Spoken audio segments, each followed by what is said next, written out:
On Tuesday, the government broke its silence over the acrimonious removal of Miguna Miguna from the country last Thursday. Interior Cabinet Secretary Fred Matiang'i, Inspector General of Police Joseph Boynet, and Immigration Boss Gordon Kihalangwa refuted claims that the government had refused to abide by court orders. When the first judge made an order that Miguna be produced in court the following day, clearly the judge A was not interested in the compliance with the previous judge's orders, and B did not have an opportunity to hear from the Director of Immigration. And the Director of Immigration was being required to do the impossible. He could not produce somebody who was not already cleared and was not in Kenya. Miguna was denied entry into the country on 26th March after arriving from Canada, where he had been deported to in February.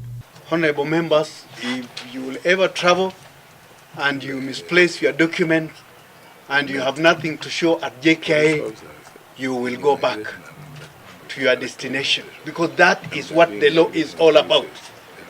So it is not only a Miguna affair, it is about any other person traveling into this country, because you gave me the mandate and I'm only following the book.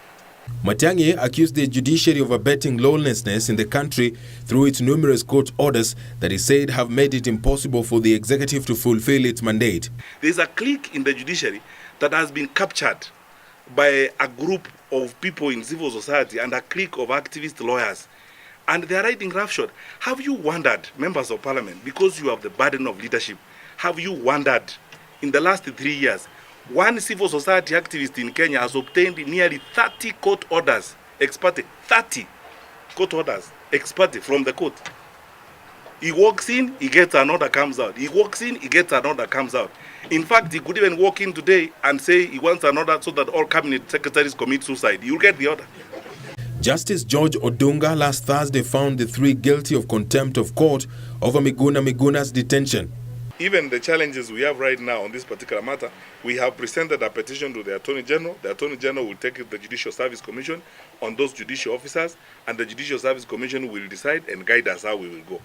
Inspector General of Police Joseph Boynet said he could not produce Miguna in court since the lawyer was never in police custody. The order was very specific. Ours was to provide security for that gentleman upon his regular entry into this country, which up to this point in time, he did not and he has not.